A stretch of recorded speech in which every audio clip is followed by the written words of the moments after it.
Diagnostic সেন্টারদেরকে নিয়ে রাজ্যব্যাপী একটা সংগঠন করতে চলেছেন, বা কি বলবেন? দেখুন, অনেকগুলি জেলাতে জেলাগতভাবে ডায়াগনস্টিক সেন্টারগুলির একটি করে সংগঠন আছে। আগে কি হতো, সমস্ত পলিসিটা জেলা থেকে হতো, তাই জেলার সংগঠনই যথেষ্ট ছিল। ইদানিং কিছু বছর যাবৎ সেন্ট্রালি গভর্নমেন্ট নবস তৈরি করেছেন এবং সেই নবস অনুসারে এই ডায়াগনস্টিক সেন্টারগুলি চলছে। স্বাভাবিক কারণেই আজকে একটি রাজ্যব্যাপী সংগঠনের দরকার আছে, কারণ আমাদের সুবিধা অভাব অভিযোগ রাজ্যের কাছে তুলে ধরার জন্য একটা প্রতিনিধি দলের দরকার আছে।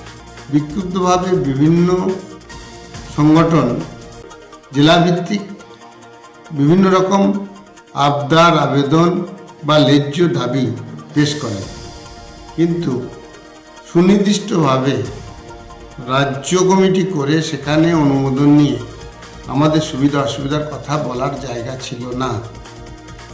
আমি বীরভূমের যে সংগঠন সেটি নিয়ে রাজ্যব্যাপী সংগঠন করার কথা ভেবেছিলাম। 1 বছর যাবৎ ওনাদের উৎসাহ দিয়েছিলাম। আমি যতটুকু বুঝেছি, ওই সংগঠন রাজ্যব্যাপী সংগঠন করার পক্ষে যথেষ্ট উৎসাহী, কিন্তু অধিকাংশ মেম্বারই বীরভূম ডিস্ট্রিক্ট থেকে যাচ্ছে। 1-2 মেম্বার হয়তো বাইরে থেকে নেওয়ার কথা ওনারা ভাবছেন। তাই ওনাদের নিজস্ব সংগঠন, ওখানে আমিও সক্রিয় মেম্বার, ওটা আছে, ওটা তো থাকবেই। জেলার যে সংগঠনগুলো ছিল সেগুলোই থাকবে। প্রতিটি জেলায় এই সমস্ত সংগঠনের কাছে আমরা আবেদন করব, 2টি করে আপনারা প্রতিনিধি দিন। এই প্রতিনিধিদের নিয়ে রাজ্য একটা সম্পাদক মণ্ডলী করা হোক এবং সেই সম্পাদক মণ্ডলী দ্বারা পদাধিকার তৈরি করা হোক। এই সেক্রেটারি প্রেসিডেন্ট বা তেনাদের প্রতিনিধি আমাদের সভা অভাব অভিযোগ সুবিধা অসুবিধা রাজ্যের কাছে তুলে ধরুক। এই ভাবনার উপরেই রাজ্য কমিটি গঠন করার জন্য একটি হোয়াটসঅ্যাপ গ্রুপ খোলা হয়েছে। বিভিন্ন ব্যক্তি, অর্থাৎ যাদের ডায়াগনস্টিক সেন্টার আছে, অংশগ্রহণ করেছেন। আমি শুনছি বিভিন্ন জেলায় এটা নিয়ে বিভিন্ন প্রশ্ন উঠছে। খুব সিম্পল একটা এইভাবে গর্জে ওঠা সংগঠন নিয়ে একটা কথা আসবে, বিতর্ক আসবে এবং অংশগ্রহণ নয় এরকম ভাব আসবে।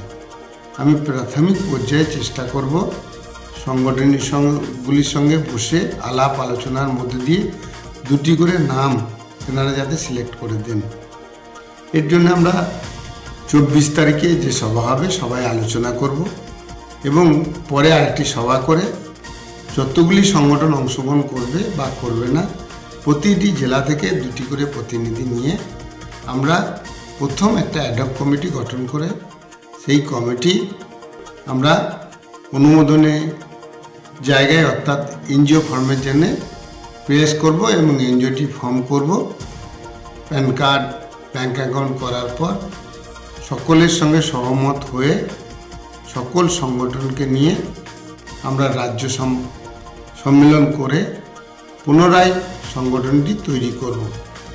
এই ভাবনার উপরে এই গ্রুপটি খোলা হয়েছে। প্রতিদিন 10টার সময় আমরা মিটিং করি।